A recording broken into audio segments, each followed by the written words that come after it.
Hello, everyone. Hello, Gordon College.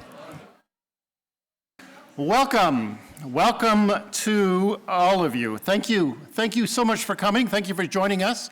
Whether you are here with us in the Ken Olson Auditorium or whether you are watching on the live stream on the website, you are all welcome. Welcome especially to our JAF alumni who are here. Raise your hands or stand up or jump. And a particular welcome to Tal and Agnes Howard who are here.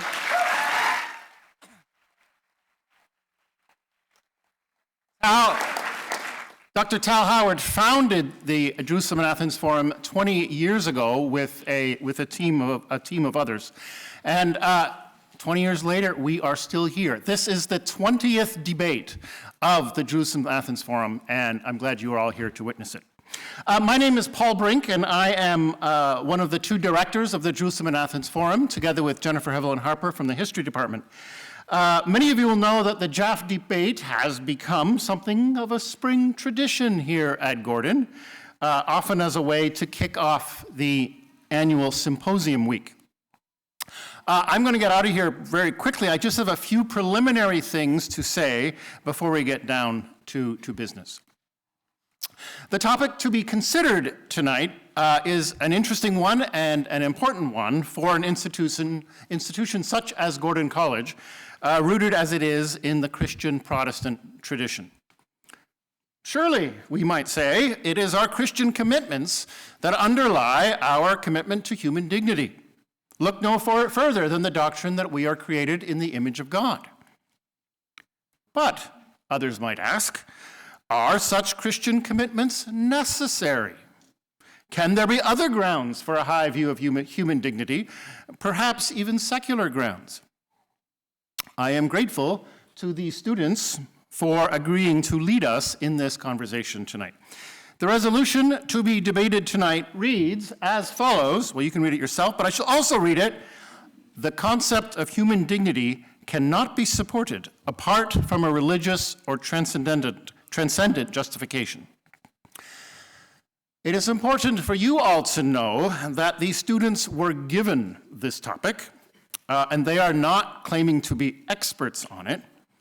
This is the sort of conversation we have in JAF often, but JAF is not a course in Christian ethics or theology per se. So you know, they were given this topic at the very beginning of the semester. They were divided into two groups, and they've been doing all the research and the work on this independently. So Dr. Hevelin Harper and I, we've done virtually nothing.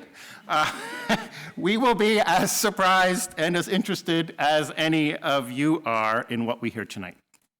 It's also important to know that these students are not arguing for positions that they personally hold, or at least not necessarily. Perhaps they do agree, or perhaps they do not agree, or perhaps their views have changed. But these were positions given to them. And I encourage you to come back on Thursday, Symposium Day, and they will have a chance to talk a little more personally and a little more informally about the process. And you can look at the symposium schedule on the CFI website for the time and the location. Tonight, this is an exercise in oratory, putting the best face on a position. Let me go over the format, and then let me just say a few words about your role, because the audience has a very important role to play this evening. Our debate is highly structured in the Oxford style, with alternating statements that are time limited. We will begin with an opening statement by the pro team and a rebuttal by the con team, and then this will continue in sequence. Our program coordinator, Joanna Wells, will be our timekeeper to ensure that no one goes over time. Once we get through all the statements and the rebuttals, there will be time for questions from the audience. And we will have some mics circulating throughout the room. I would only ask that your question be succinct and that it be directed at one team or the other. Then there will also be time for the teams to ask questions of each other if there's something they think has not been addressed or if they want to weigh in on another point. And then, at the end of the debate, we will ask both teams to exit stage right, and then you will all vote. You will vote on which team has made the most compelling case for its position. And this is actually very important. We are not asking you to vote on what you actually think about the resolution. Rather, we're asking you to sort of step outside yourself and consider who made the most compelling case for their side. And so this was a little challenging. You should not be influenced by other things like who is in your dorm or whatever. Rather, the focus is on the quality of the argument. And this is vital. It shows proper respect. All these students have put a tremendous amount of effort into their research and into their argument, and they're expecting you to put the effort into listening and deciding who makes the best case for their position. Tal Howard was here, and when he used to moderate this debate, he would say, remind us all, think of this less as a basketball game and think of it more as golf. So when they come up and they give their statements and rebuttals, if you could, please refrain from applause and catcalls and the whole rest. Hold it all until the very end when we will celebrate them loudly and longly. And then we'll applaud once again when the winner is decided. And then finally, I ask you to really listen and not be technologically distracted. So silence and put away all of your phones and turn off your social media. If you see someone else pull out their phone, you can appropriately shame them. Do what you need to do. After the debate, tweet away. But for now, to honor the work that these people have put into this evening, shut off everything but your ears and your mind. Let me introduce them now, and I'll introduce them one at a time. For the affirmative case, we have Abe Antonelli, Abby Eisner, Sophia Hefner, Hannah Morton, Damon Storch, and Eliza Weigelt. And then on the negative case, we have Lily Jakey, Giovanna Johnson, Simon Kim, Juliana Leach, Danya Lee, Charlotte McNamee, and Johnny Paul Fanon. Look forward to hearing from you all. Let me read the resolution just one more time, and then we'll turn things over to them. The concept of human dignity cannot be supported apart from a religious or transcendent justification. We begin with the opening statement of the pro team.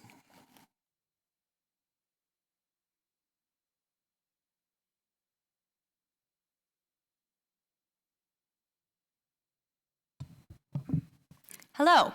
Thank you for joining us all tonight. Here lies the face of the 7th U.S. President, Andrew Jackson, printed on a piece of green paper.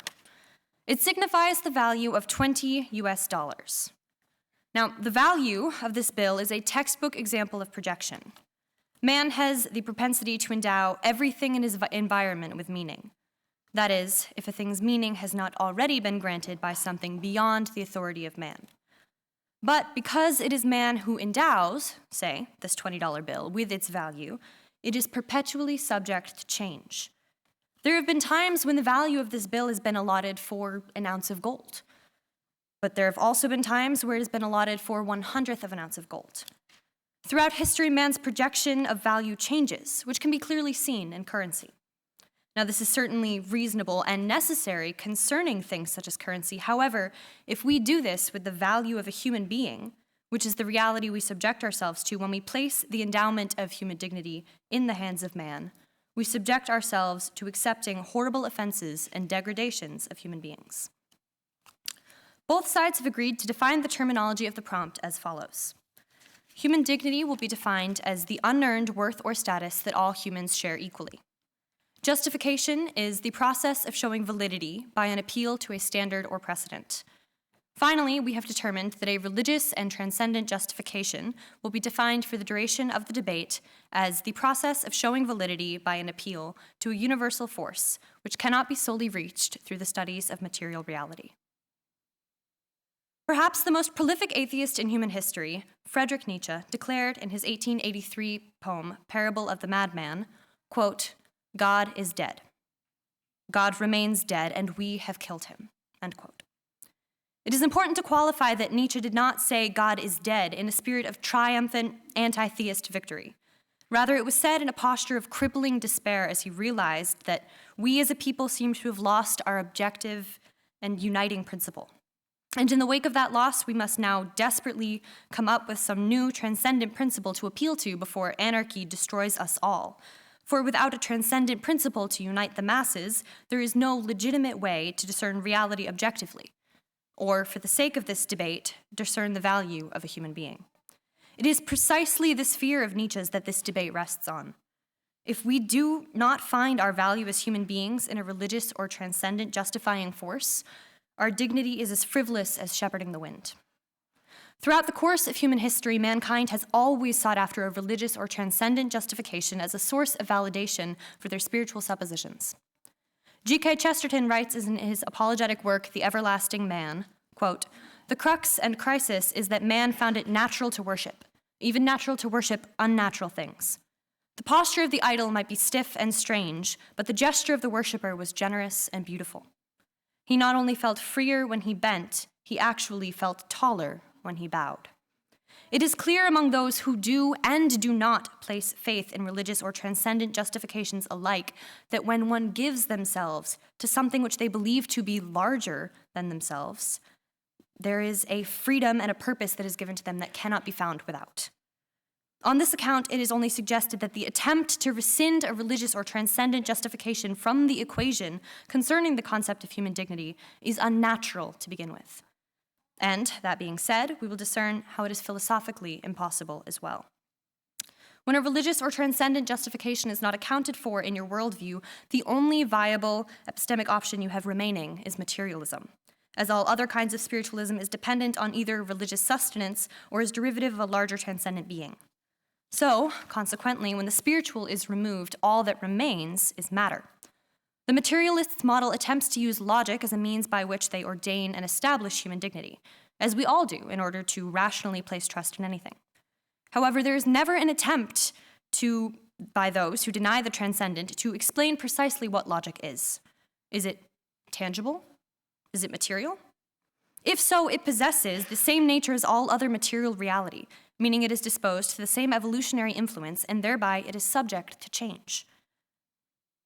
Insofar as logic is the means by which all reality is understood, and in the materialistic worldview is the only possibility objective factor to determine the value of anything, then it has to remain consistent in order to remain objective. However, if logic possesses some kind of material constitution, and, as said, without a religious or transcendent justification which could affirm the spiritual, which it must do, then it is also subject to change. And insofar as logic is subject to change, it ceases to be logical. One must assume as a presupposition that the nature of the means by which they perceive all of reality, logic, is in fact unchangeable. And the only way to present logic as unchangeable is if it is not material, because anything material is subject to change, and a logic that is subject to change is not logic.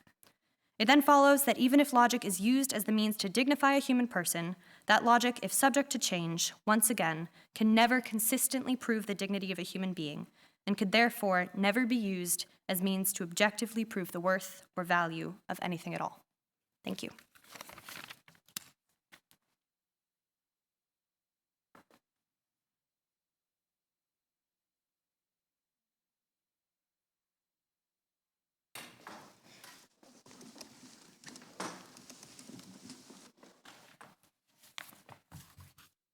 Good evening.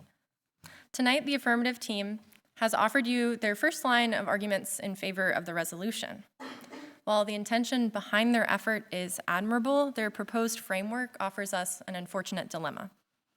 By voting for the affirmative case in favor of the resolution, this reasoning leads us to the unfortunate exclusion in the conversation of human dignity of those who would make their appeal to anything other than some sort of religion or transcendent concept. While seeking to define how one justifies their concept of human dignity, the resolution leads us to this alarming exclusion. The negative case, however, is not limited to any sort of justification just from religion or transcendence, but instead includes anyone and leads to the access of the concept of human dignity to anyone, regardless of how they justify this. First, I'd like to address the claim of changing values in society. We had the example of Andrew Jackson and monetary value and how that changes in society, and then applying that, therefore, to the human being. However, along these lines of thinking, this is interesting, but leads us to a certain kind of idealism, which the negative case doesn't sit right with us. In light of these issues, I hope you will begin to see the cracks appearing in the affirmative case in favor of the resolution. Shortly, you will hear the first evidence that demonstrates the strength of the negative case against the resolution. We should all be concerned with how we define human dignity. The negative case is that which is built on both generosity and realism. To vote for the expansion of the conversation of human rights and human dignity to include everyone regardless of how they justify it is to vote for the resolution. Thank you.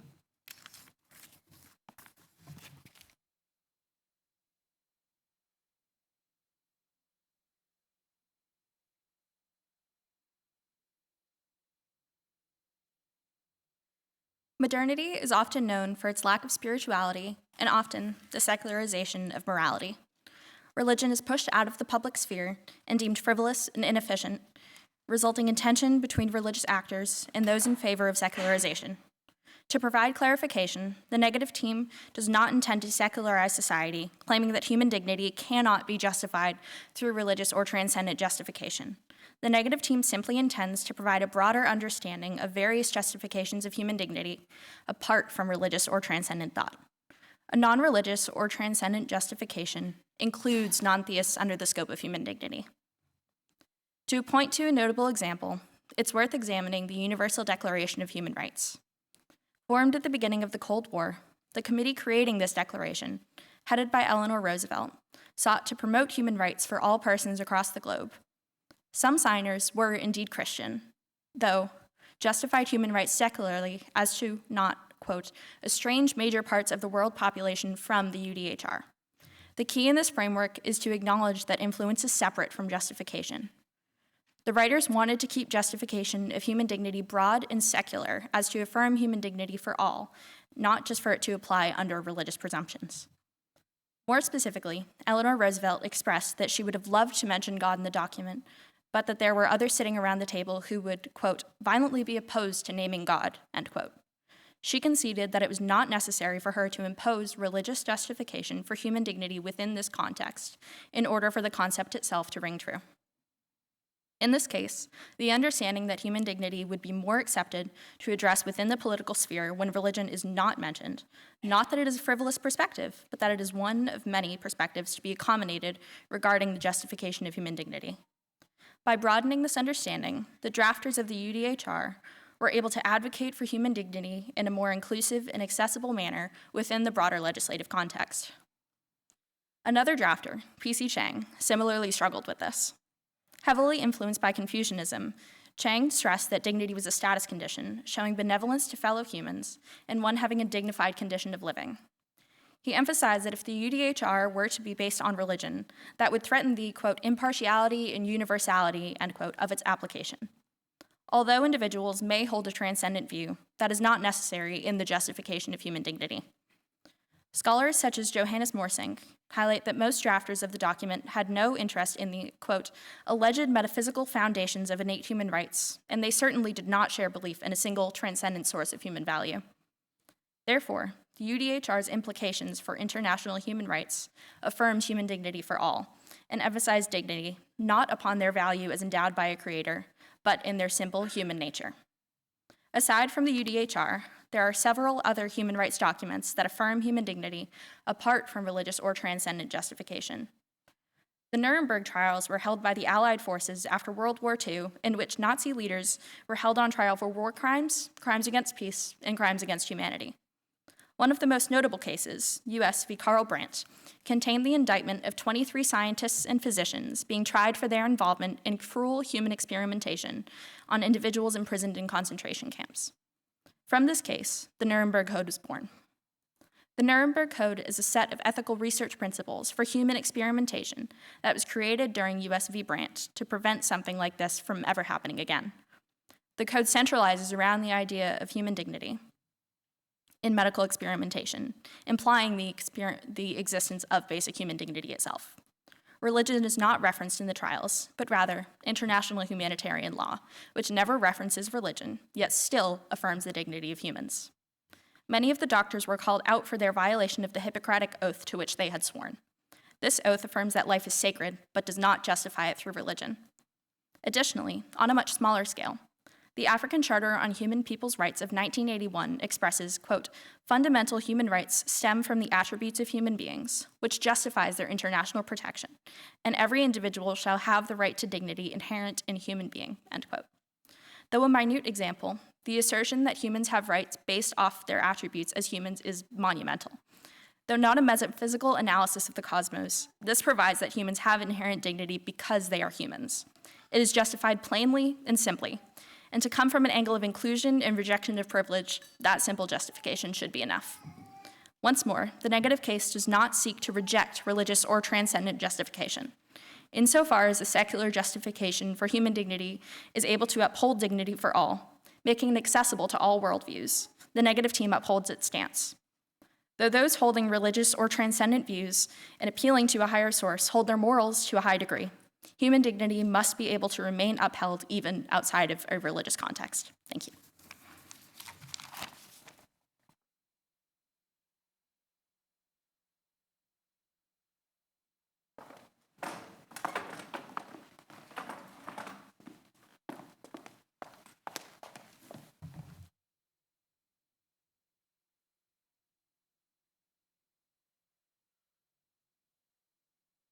The affirmative side is not arguing that without religious or transcendent justification, people are without dignity. We are only arguing that the principles of human dignity rest on something unbeknownst to people who don't have a religious or transcendent justification.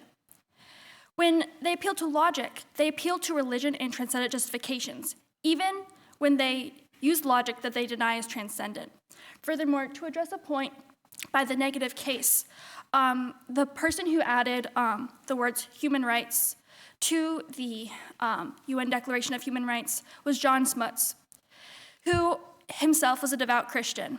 And although he was a flawed person, a lot of other people who influenced the document were Christians. And so, therefore, it was still influenced by a transcendent and religious justification. All of the ideas come from religion, even if they aren't cited from a religious or transcendent source. Human dignity depends on a religious or transcendent justification because this concept is not sanctioned, Because when this concept is not sanctioned by a religious or transcendent justification, it is left in the hands of people to endow the dignity that is supposedly unearned. When dignity is ordained by people rather than the transcendent, power is weaponized. And there are two ways this can manifest, either in the form of mob rule or in the form of a dictator. Furthermore, to reinforce what was said about materialism, the only viable worldview remaining for those who deny a religious or transcendent justification, if all of matter is constituted, if all of the world is constituted in matter only, then everything is the same on a fundamental level, meaning that the destruction of a human life and the destruction of chalk are fundamentally the same. And while we may feel that it is wrong, it is not fundamentally wrong. Thank you.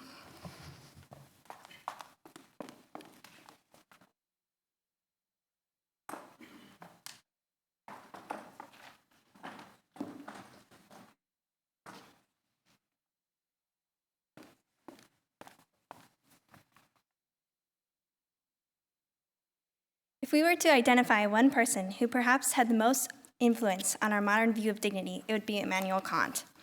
Kant is considered the father of the concept of dignity as it is used today, and his work titled Groundwork for the Metaphysics of Morals, published in 1785, provides the basis for many arguments justifying the concept of human dignity as human endowed.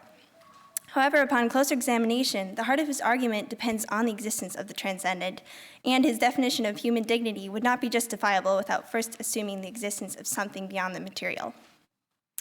Many would define dignity as the right a human being has to a certain level of respect from human beings. While this is certainly a result of the existence of dignity, this understanding becomes dangerous when we begin to view dignity and respect synonymously, respecting human dignity as we would respect the speed limit.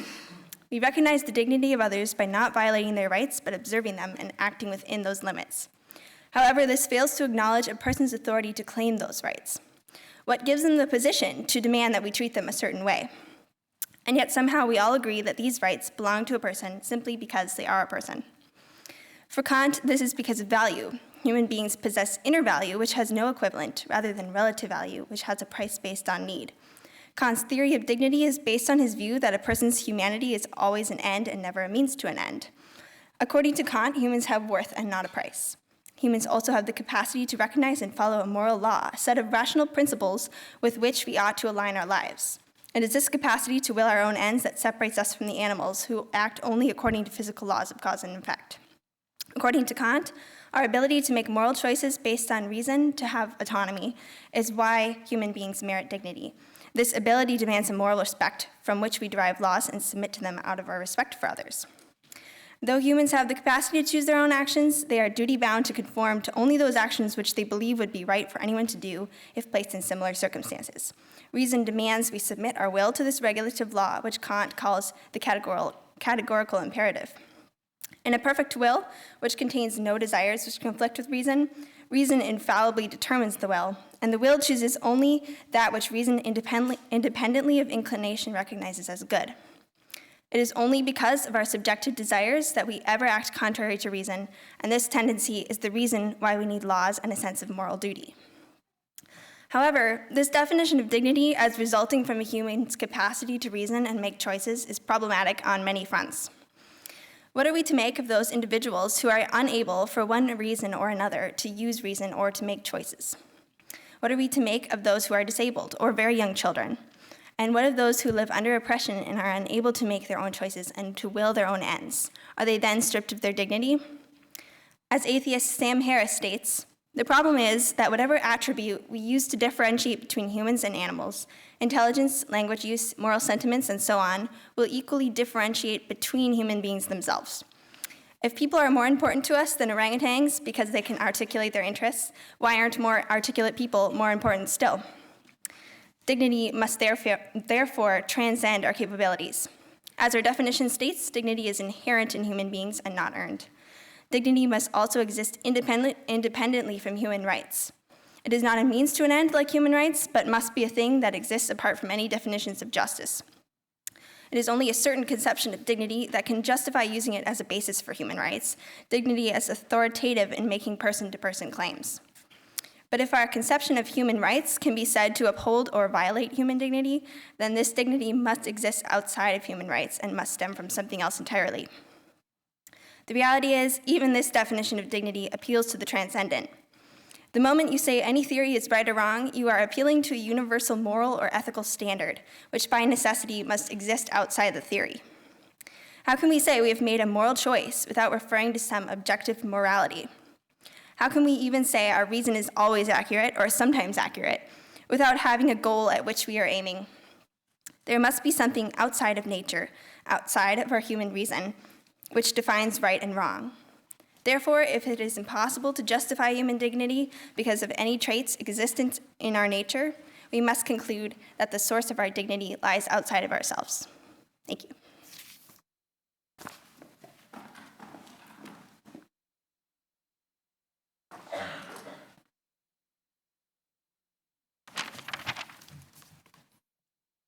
Good evening. Earlier, the opponent argued that the UDHR is an invalid example because the writers themselves were heavily influenced by Christianity. However, in this society so diverse than ever, their framework raises a concern that it might be too coercing and reductionist. As my colleagues have said earlier, one false notion that we have in this debate is that it is the author's opinion that is the only viable interpretation of their works. But actually, however, the interpretation is open to all readers from various backgrounds and different beliefs. Again, the UDHR is a good example. Certain religious beliefs might have influenced the authors of the UDHR, just like they said, but they intended to separate this document from being confined to religious or transcendent justification of human dignity so that they could invite all people of society without having to create more division based on people's beliefs. And most importantly, they believe that the document and the justification of human dignity can stand independent from their authors and the beliefs that influence them. Even though there may be myriads of examples that provide religious and transcendent justification, these examples that have been provided so far prove that there can still be other ways to justify human dignity. And this debate is not only about influence, it is the justification. So influence should not affect the decision of the debate. And to reiterate the negative side's point, we, the negative team, are not disregarding the significance or the legitimacy of religious and transcendent justification for human dignity, but are rather providing other possible ways to accommodate all people of society. Fellow Gordon students and fellow citizens of the world, through today's debate, we want to invite all of you to another realm of humanitarian society where all the people are welcome regardless of their beliefs. It is now your choice to leave this ideological division and step into this genuine gate of connection. Thank you.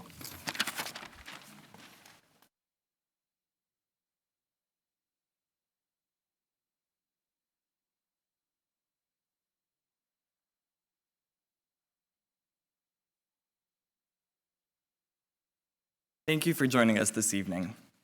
It is nothing new that the rate of non-religiously affiliated people throughout the world, particularly in Western civilization, is drastically increasing. In a Pew Research study conducted over the last decade and a half, the percentage of self-declared atheists, agnostics, or non-religious people grew from 16% to nearly 30% of the US population. In other words, 1 in 3 Americans today operates without a religious or even transcendental or metaphysical justification for their worth or dignity. Now introduce the affirmative cases line of reasoning, which imposes that the concept of human dignity cannot be supported apart from a religious or transcendent justification.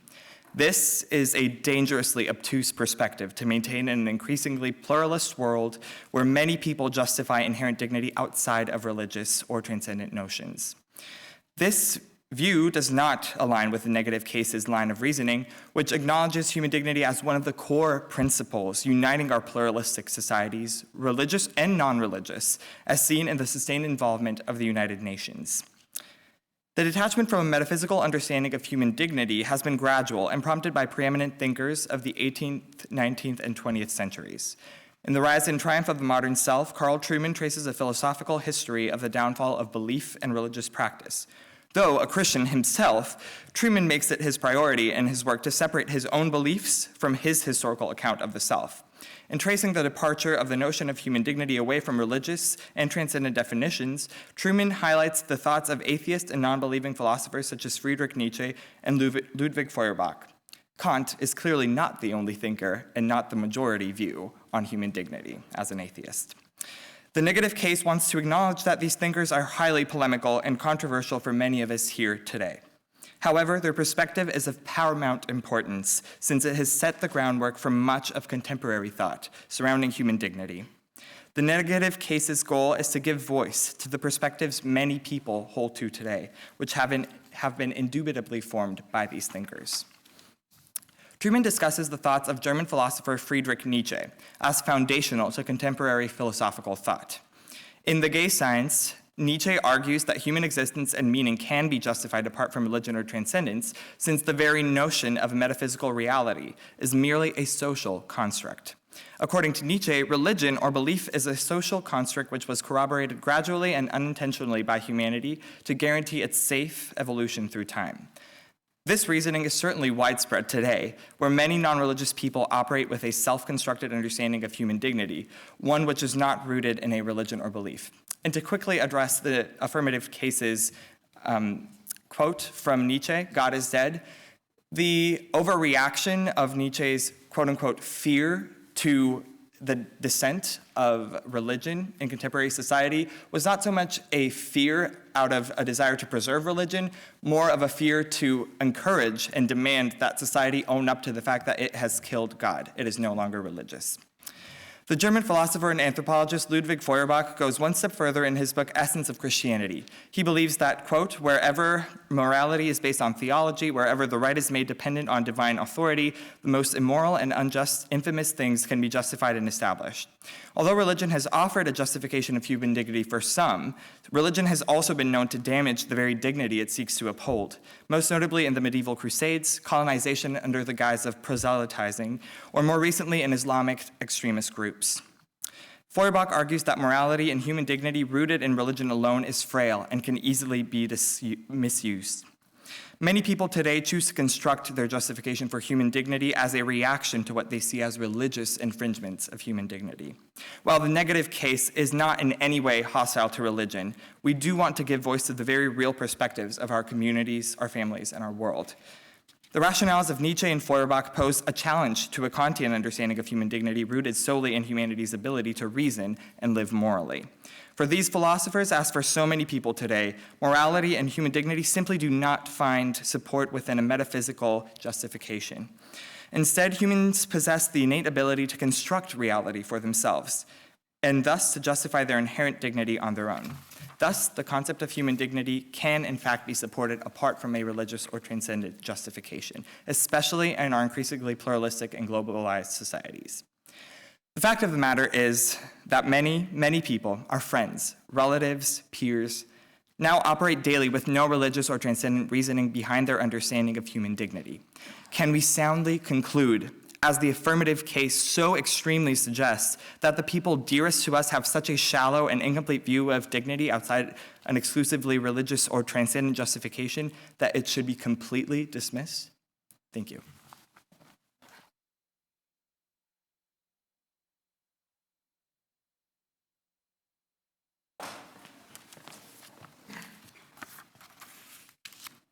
All right. The negative case has attempted to suggest that they do not deny the transcendent in order to appeal to a secular concept of human dignity. However, even if you cease to deny the transcendent, you do still deny their authority in the endowment of human dignity, as you have to defend your thesis.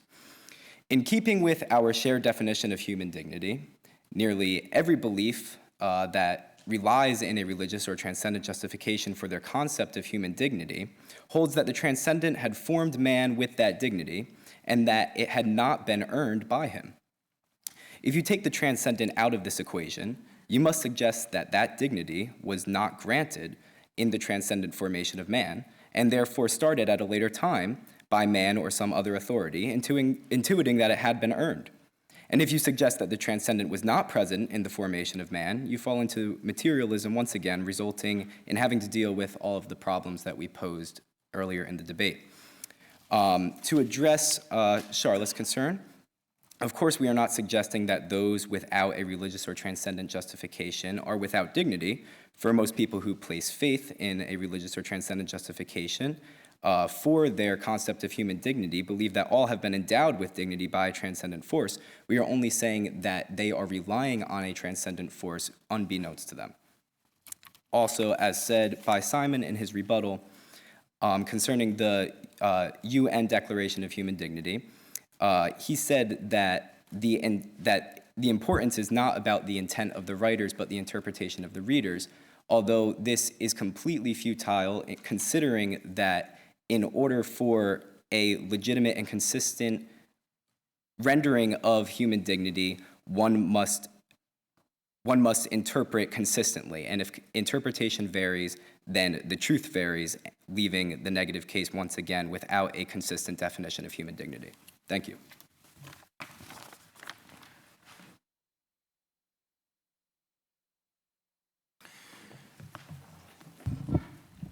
Well, we now have some time for questions and answers from you. And you are welcome to raise your hands and be recognized. There will be some mics floating around. And if you raise your hand, someone will bring you a microphone. Remember, we are looking for specific, relatively succinct questions directed at one team or the other. And if you could, please also introduce yourself very briefly when you stand up.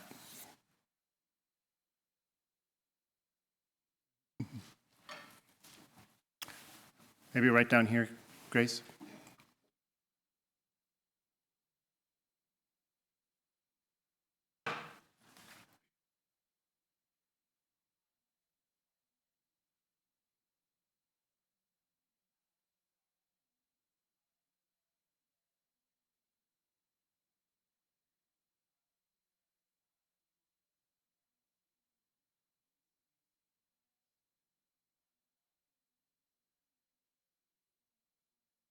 Can be dangerous. And you also give examples of international organizations agreeing on human rights statements without relying on this justification. When I see those examples, I see not so much them relying on an alternative justification as much as them agreeing that the question of justification can be set aside because they agree on the end result. So my question is, do you see a acceptance of human dignity as the same thing as a justification of human dignity? And if not, can you provide an example of an alternative justification of human dignity besides religion? Did you get all that?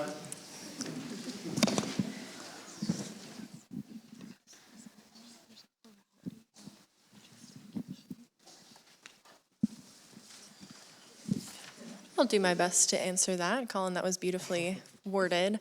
So something that we talked about a lot in our research was this idea of justification, not influence, is what is at the heart of this debate. We're not talking about how people were influenced, whether that was a transcendent philosophy, whether that was religion that has influenced and shaped how they define human dignity. We're talking to what are people appealing to. And so exactly what you're getting at, this idea of the end result is what's most important, is why that's actually the heart of our argument. This idea that the concept of human dignity, upholding human rights, that is what is important. And that is why we are arguing that a broader understanding of how people justify human dignity, whether that is religious, whether that is transcendent or not, that understanding needs to be preserved in order to preserve this constant movement towards human rights and towards a broader understanding of human dignity. And actually within that plurality, we should always be questioning, how do we define human dignity? Because maybe our understanding actually isn't broad enough, and these other ways in which people have been formed may help us broaden this concept of human dignity. And how can we see people that maybe we haven't seen with the worldview that we have grown up with and around? I hope that's helpful.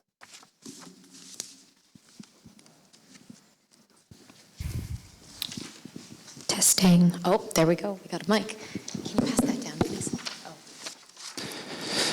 Hi, my name is Sam Solberg. I have a question for the negative team as well. So there were a couple of statements around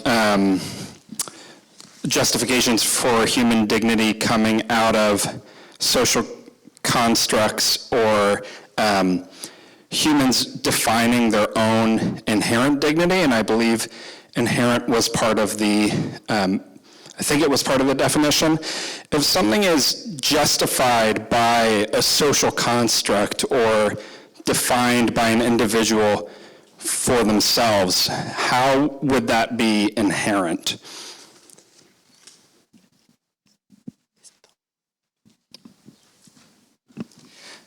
Thank you for that question.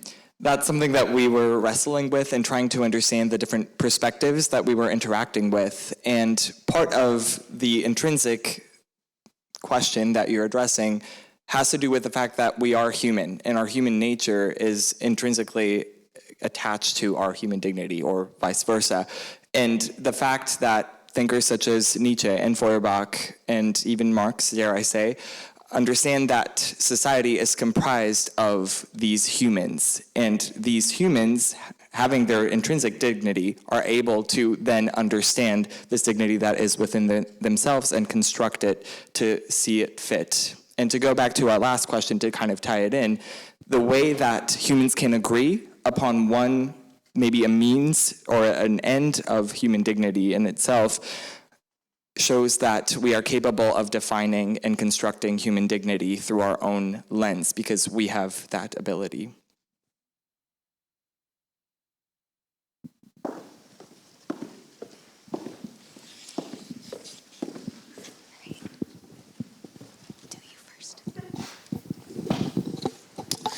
Hello, my name is Marco Noctegal, a member of the 2022-2023 JAF cohort. For the affirmative case, I want to ask about religions such as Buddhism that actually argue that humans don't necessarily have a transcendent dignity. In Buddhism, one of the core principles is in fact that you transcend humanity and that you overcome the limitations of that.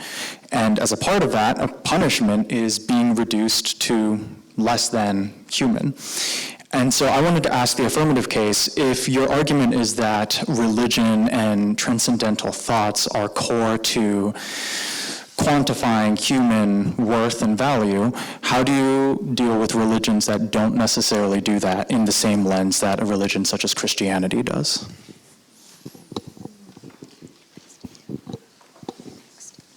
Is this cool? I think really, did I lose it? Cool.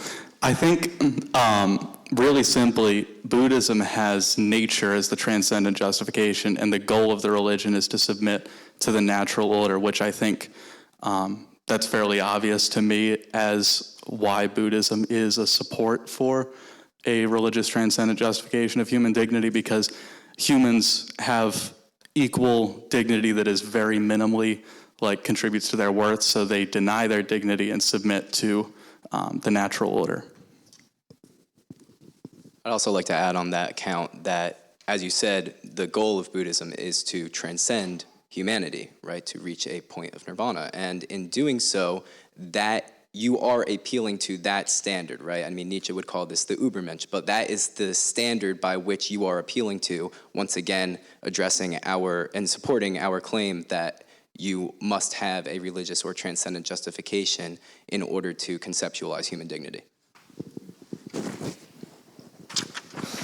Hello, my name is Yunso. I'm studying international affairs and history here at Gordon. I have a question to the affirmative side.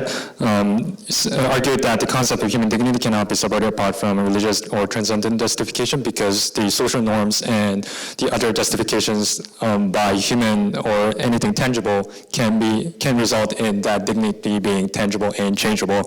But saying that we are all humans, then we are, even though there is a objective transcendent justification, as humans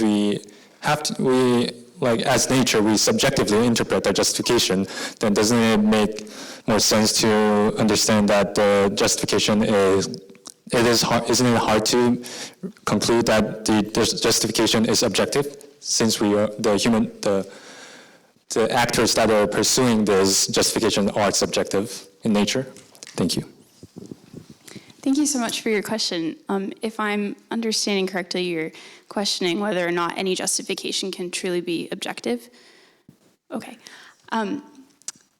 Our discussion of that concept earlier was in light of the conclusion that outside of a religious or transcendent justification, the only option we're left with is a materialism-based paradigm, where objective reality is the only thing. But even then, that also falls apart because that is limited by our own subjective interpretation. So in that sense, yes, you are correct.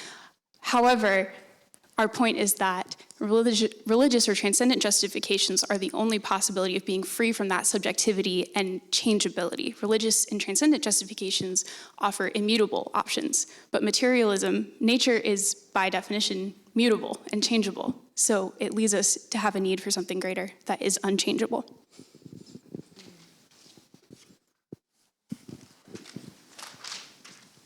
Hi, my name is Ariel, and my question is for the negative. You mentioned a couple of times that you made a really good point that when you include religious arguments and frameworks as a part of the argument, then you exclude people who don't rely on that.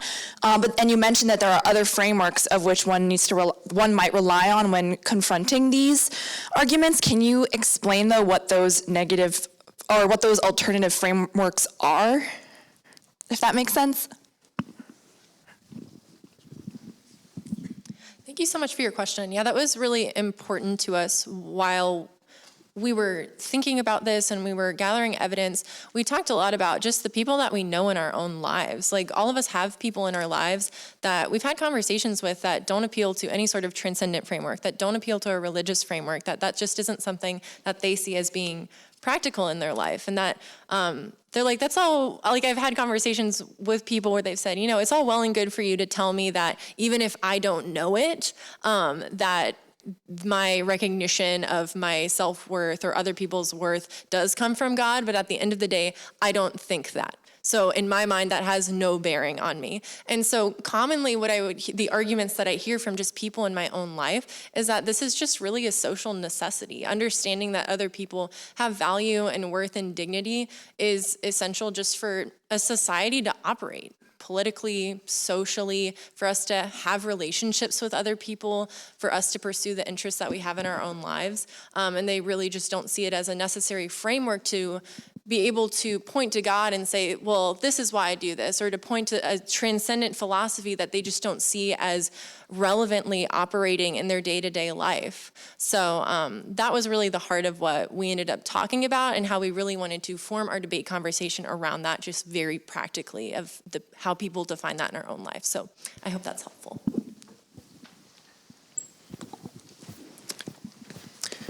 Hello, my name is Alex. I'm going to be a part of JAF next year.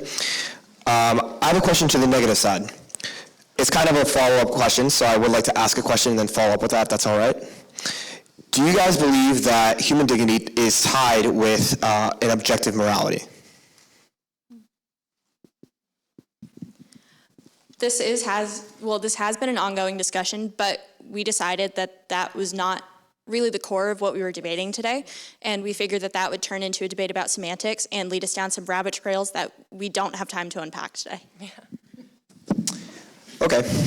So I want to follow up to then Charlotte's statement. So you were saying that basically in order for human dignity to exist, we basically develop that by having social compatibility and being able to get along with one another so that we can get ahead in our race or our species. Why? Why is that correct? Why is that something that we should do? Why is it that we need to do that? Where does that come from, and how can we trust that? Because if there's no transcendental way to get dignity, how can we trust the neurotransmitters that are firing in our brain telling us that humans are worth our time? I'm glad you asked that question, because I'm going to be annoying and appeal to exactly what Gio said and then hand it off to Danya, where we did think a lot about that and we did talk a lot about that, and then we would always go, that's not what the debate is about, though. That honestly is not the resolution. We're not talking about a concept of human dignity. We're not talking about whether we agree with that. I can very comfortably say that I do not agree with the friends in my life that justify it in that way. I don't agree with that. I think that can't be substantiated, but that's not what we're discussing. We're talking about the fact that people in operation can justify it that way, though. That there are people that walk about in everyday life and say that that is absolutely enough for them to justify a concept of human dignity. And even though I don't agree with that, that I can't say that, actually you don't have a concept of human dignity because it's not the way that I justify human dignity. But I know Danya really wants to add a little bit more to that. Can I ask you, do animals have dignity? Well, do we have animal cruelty laws in place? Are humans not above animals? Can we all agree that we are at least equal to animals? I'm going to intercede here and keep the questions going this way. Can we have a question on there for the affirmative case? Hello, I'm Lori. I'm also a JAF alum from last year's cohort, and I have a question for the affirmative. To me, it seemed like your treatment of the term transcendent has gotten confused with the term objective. Sometimes you have denied things like Marco's question about Buddhism appealing to nature as an objective way of interpreting human dignity, and you then said that nature is then the transcendent justification, but transcendent would be inherently, by definition, outside the realm of nature, not. And also, another term in the resolution is talking about supporting apart from a religious or transcendent justification, so justifying your belief. The negative has brought up many good examples of people who, regardless of whether they were influenced by religion or not, were able to justify human dignity without appealing to those religious beliefs and able to offer logical reasons for it. So how do you respond to that? Concerning Buddhism, once again, the transcendent force that they appeal to, right, as we said, was nature. Now, in Buddhism, nature has a divine essence as well, which they would appeal to, and why it has a sense of transcendence. But even if that is not strong enough, it is a religious source of their concept of human dignity. And even while it may not fit the transcendent definition as we've laid out, it certainly is a religious view and will support our claim. Do you remember what her second statement was? Could you repeat your second statement? Question. Sure. I was just wondering if you could clarify your statements about separating the effects of influence of religion or justifying via religion, because it seems like your stance is that you cannot justify the affirmation of human dignity apart from reasons from religion, but the negative has brought up cases of people, whether they're influenced by religion or not, who are able to offer up justification that does not apply to that religion. Yeah, thank you for that question. I will appeal to our opening statement once again. Right, there are logical ways in which to prove the concept of human dignity in a secular fashion. However, in doing so, you kind of saw the branch that you're sitting on, considering that in order to make a logical supposition, you have to appeal to a transcendent justification, because if that logic is found without a transcendent justification, and therefore possesses some kind of material constitution, it is subject to change. And a logic that is subject to change is simply not logic at all. So while there are logical suppositions that they may bring up to support their case, the only reason that those are possible is because a transcendent justification or force of some nature has granted that capacity. In addition to that, the examples that the negative case has presented highlight situations where logic or reason is elevated to a level that becomes almost a sort of transcendent justification, as this, which, as we defined earlier, is a universal force which cannot be solely reached through studies of material reality. Again, there's no way to materially prove logic or reason exists, and yet we elevate it to that level. And if we remove religion or transcendence, we have to come to something being bigger and unchangeable eventually in the end. We have now come to the end of our time for questions from the floor, so you'll have to chase them down in lane or something. Right now we're going to give the teams a few minutes to ask questions of each other. And so we will begin with the con side.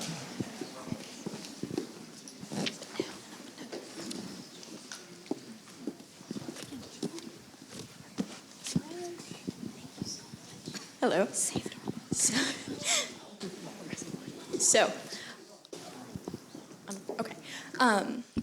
So going back to the point of Buddhism and under other religions being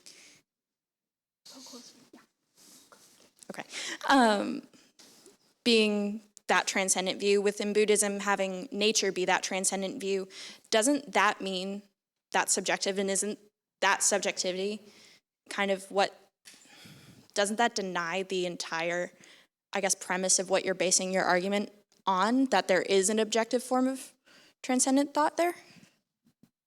Was that clear enough? Or I can rephrase. Do you have anything else you want to say to clarify in your question? I totally can. Just making sure. I have a sticky note here and a Word doc there. So essentially, with the thought on Buddhism and nature being that source of transcendence, doesn't that mean that transcendence is subjective? And then because of one's God or what one worships can change, doesn't that deny that the very objectivity that your argument is resting on, does that undermine that, or can that be still upheld? Okay, thank you. That's helpful. So the resolution we're debating is no longer on that screen. The point that the resolution makes is that the concept of human dignity cannot be affirmed apart from a religious or transcendent justification. Our job is not to argue which religious or transcendent justification is correct, or rather to make any judgment statement on whether or not it is correct to hold a religious or transcendent justification. I'm sure we all have strong opinions about that, but that's what we're not debating that. And we're also not saying that the concept of human dignity cannot be justified apart from a Christian justification, or a Buddhist justification, or an Islamic justification. We're arguing that you have to go towards something bigger than yourself that's unchangeable eventually. Whether or not that's correct, that's debatable, but that's not this debate. Questions from this side?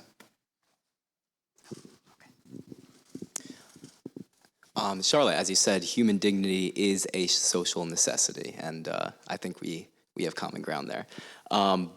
However, we cannot find that in anything other than an immutable transcendent justification, considering if the dean of human dignity happens to be Stalin in a given cultural moment, then his ideal vision of reality is what will become manifest.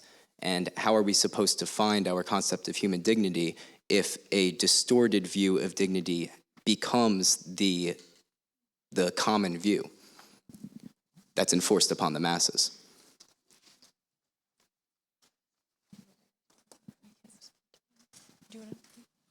Thank you for your question, Damon. I think your question implies that there is supposed to be one singular definition or support or justification for human dignity, whereas in reality, there are many different ways to support human dignity without a religious or transcendent justification. So by saying that there is one distorted understanding of human dignity that would then trickle onto the masses is actually wrong. We see this in the Universal Declaration of Human Rights, where actually people with very different views can agree upon one common understanding of human dignity and can go forward with that and implement it in practical ways. Dr. Brink, can we continue this? Can I? Yes. Okay. Right.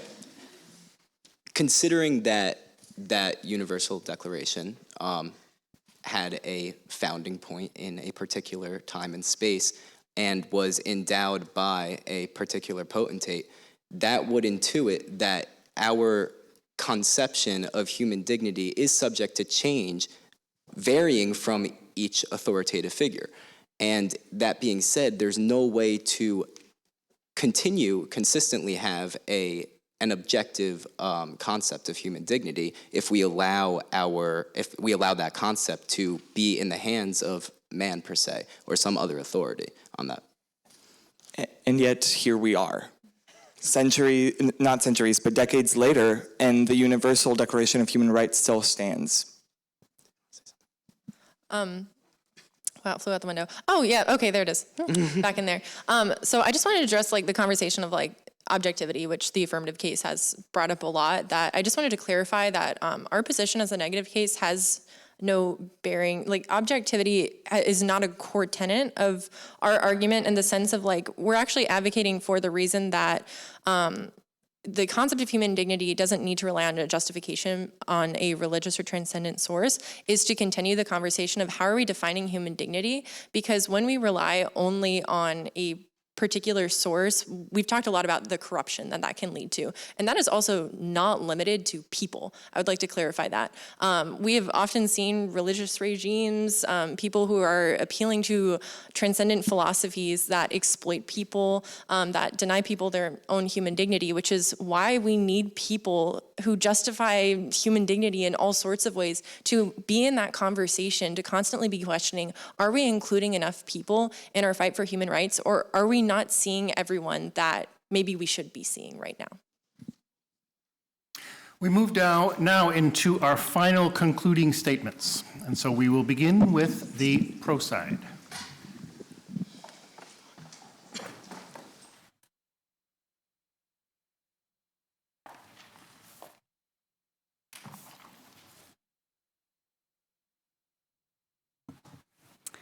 Thank you so much for joining us today for the 20th Annual JAF Debate.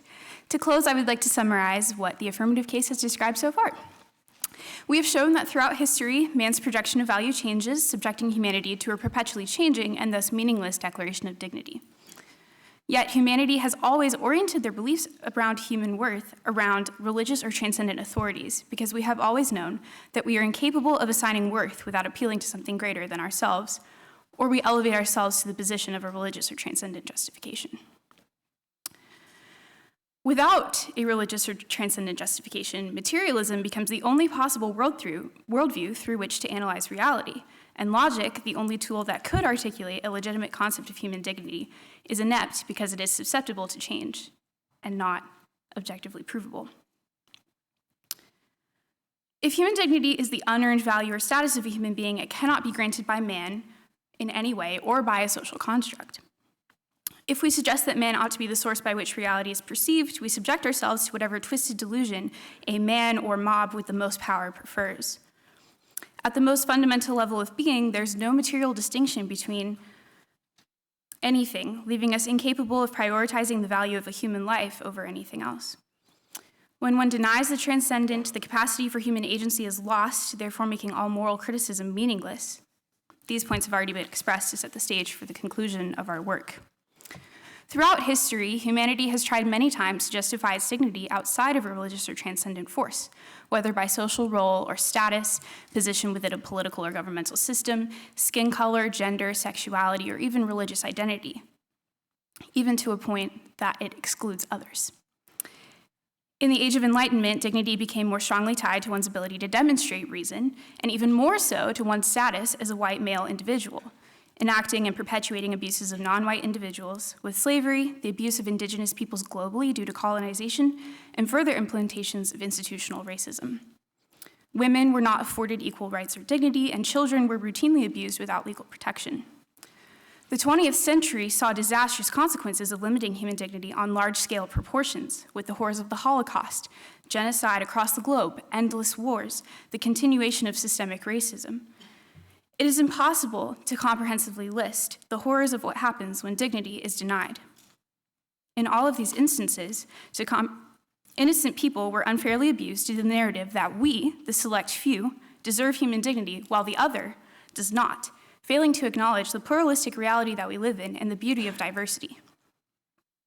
But in the midst of all these evils, throughout history, efforts to affirm and institutionalize human dignity have been profoundly influenced by religious and transcendent justifications, whether intentionally or unintentionally, and these influences cannot be ignored. From late antiquity through the Middle Ages, the rise of Christianity introduced the language of human rights and affording dignity to those on the outskirts of society. And Catholic theologians brought religious and transcendent justifications into conversation with ancient philosophy. The religiously rooted Renaissance and the Protestant Reformation brought cultural advancements and learning to the common people, often from other religious or transcendent cultures and justifications, and put distant peoples and cultures into contact with one another, minimizing the distance between us and the other. In the Age of Enlightenment, secular philosophers and political leaders of revolutions were indubitably influenced by religious and transcendent beliefs about humankind and what it means to be free. The reform movements that rose up in the 19th century to combat injustice were led by individuals with transcendent motivations to right the wrongs present in the world. In response to the horrors of the 20th century, the United Nations Universal Declaration of Human Rights, which is a touchstone for legal protection of human rights globally, was drafted by representatives who held strongly to transcendent beliefs, as already expressed, such as Christianity or Confucianism or Buddhism, to name a few. And this declaration drew upon the language of other nations' definitions of human rights, such as the United States, which were also strongly influenced by religious and transcendent justifications in their historical moment. Today, in the West, we live in a secularized world that attempts to remove religion from public life and governance, driven by consumerism that forces a narrative of materialism onto our daily lives, or worship of self that takes on a religious-like narrative. But religion, and particularly Judeo-Christian ethics, have been a dominant culture force in the West historically, shaping cultural and philosophical values in a way that unavoidably influences our contemporary ethics and philosophy. Try as we might to remove the influence of religious and transcendent worldviews from our modern belief systems, their guidance will always linger, invisibly shaping the way we view the world. For these reasons, the concept of human dignity cannot be supported apart from a religious or transcendent justification. Thank you.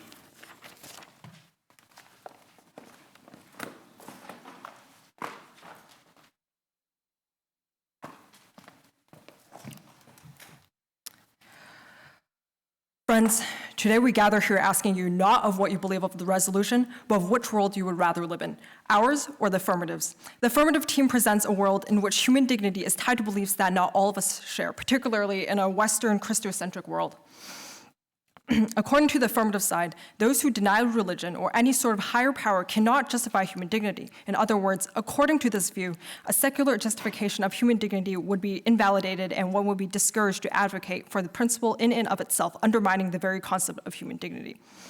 In the affirmatives world, our innate humanity would not be sufficient to establish a universally inherent dignity. We would depend upon religion to justify glaring issues concerning things such as human rights violations. Thus, to those who would adhere to no religion, there would be no need to justify human dignity, permitting any and all violations against human dignity. The world the negative case is proposing, however, acknowledges that every human being holds intrinsic dignity, which, while can be supported by a religious or transcendent justification, can also be upheld outside religion. Although many political documents, such as the Universal Declaration of Human Rights, may have religious influences, they are meant to be completely objective. If the concept of human dignity were only able to stand in countries founded in religion, we would be estranging other governments from being able to form human rights laws on a solid basis. The affirmative team has also mentioned that we are claiming that human dignity is based on reason, which is somewhat ableist. However, we are not saying that human dignity is based on reason. We are saying that it is inherent in nature. Let me propose the following to you. Animals have a natural dignity of their own, which I'm sure that almost all of us can agree upon, given the numerous animal cruelty laws and labels on products declaring that it has not been tested upon animals. In many species, we can see creatures helping each other, implying that they have an intrinsic worth that they see within each other. Can we say that animals have reason? Can we say that this is supported by any sort of religion? I dare say that this is just the law of nature. As for us humans, although we are debating about human dignity, can we not say that humans are, at the very least, equivalent to animals? Even Charles Darwin, who removes the need for human dignity, argues that humans are animals. And I think that most people would agree the same, if not that we are above animals, because we, as a general species, hold the ability to reason. Thus, humans are surely have intrinsic dignity of their own, for we are not below animals, and the law of nature decrees that we all have dignity. Although, yes, a creationist can argue that this dignity is placed here by God in the first place, for an evolutionist, intrinsic dignity is tied to the fact that we're alive. This debate is not a debate over the existence of or the validity of a transcendent worldview and its implications. Simply put, the resolution aims to assert that one does not have to appeal to the transcendent in order to advocate for human dignity. Regardless of personal opinion on where human nature stems from, it does not negate the fact that dignity can and has been justified by those holding to a secular worldview. To require one to appeal to transcendent thought to fully justify their understanding of human dignity neglects that individuals have their own unique backgrounds and contextual basis from which they either explore or simplify their perspectives. For example, if one does not have access to the literary resources to actually understand the religious or transcendent thought that they allegedly must appeal to, does that nullify their experience? Furthermore, even if they do have access to such resources, people can and will come to diverse conclusions regarding what they choose to believe and how they wish to perceive the world, which, regardless of the objective truth of the situation, is how many people justify the existence of human dignity in their mind. It is because of all of this and that we and our non-religious neighbors operate day to day with an innate understanding of human dignity that we, the negative team, stand before you today, arguing that human dignity is not something to be confined to the limits of religion. Human dignity is something tied inherently to everybody that doesn't need to be supported through religion or something that everyone can agree upon, regardless of their background and beliefs. So we ask again, do you wish to live in the world of the affirmative, in which our non-religious neighbors would struggle to find reason and support for our human dignity, excluding and shaming those who do not hold any sort of belief in a higher power, or in ours, the negatives, in which we all believe in, support, and uphold each other's dignity, no matter our beliefs? Thank you.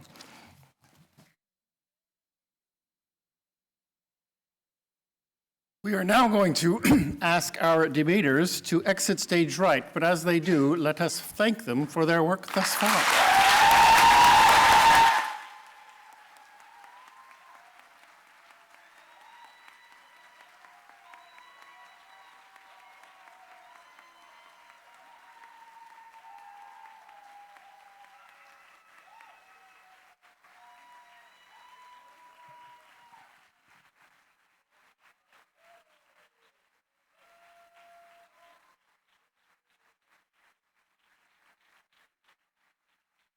All right.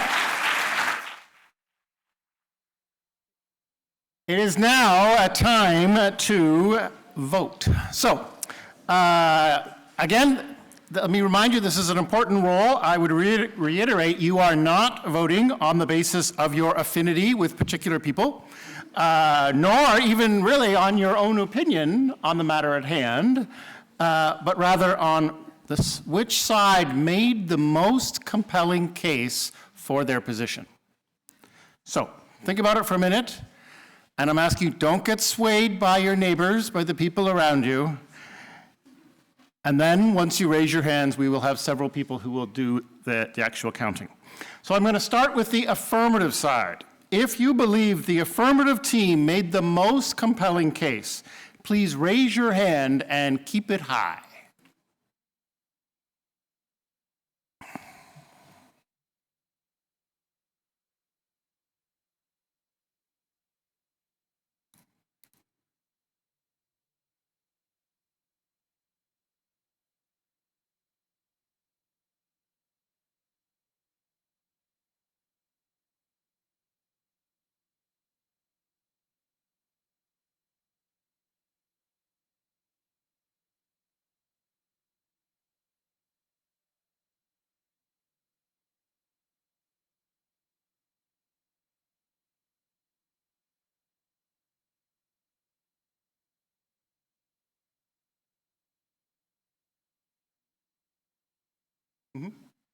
All right, now, if you believe the negative case made the strongest argument, or the negative side made the strongest argument, raise your hand, keep it high.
Let's give them all another big hand as they come in.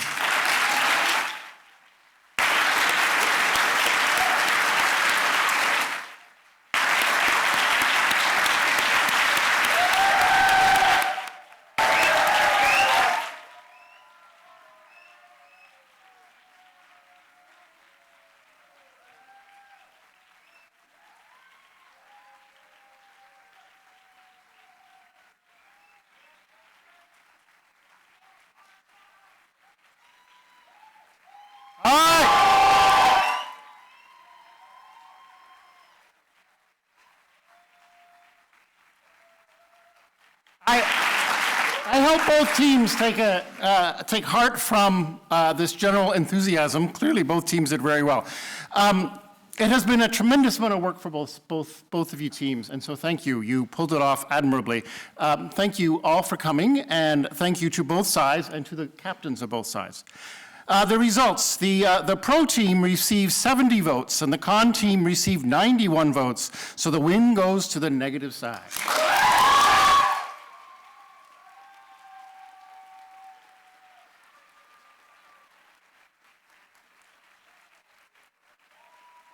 for coming. Have a good evening.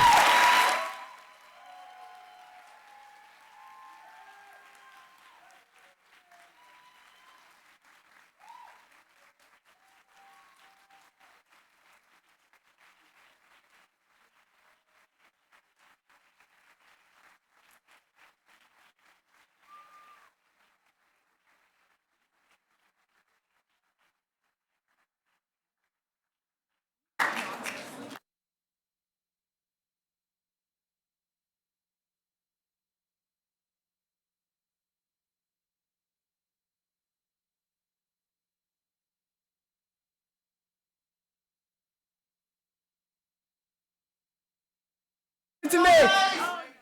At the end of every single JAF class that we have, we sing the doxology, and we would love if you would all sing it with us as we close up this debate.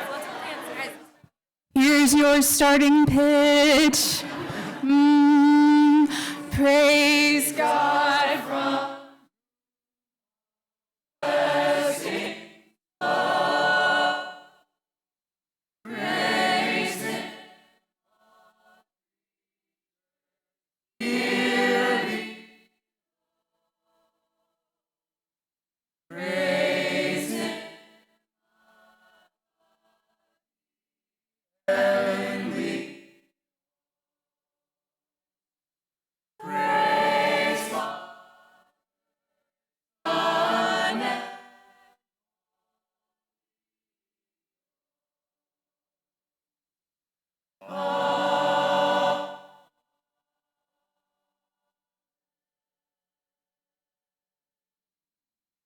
One piece.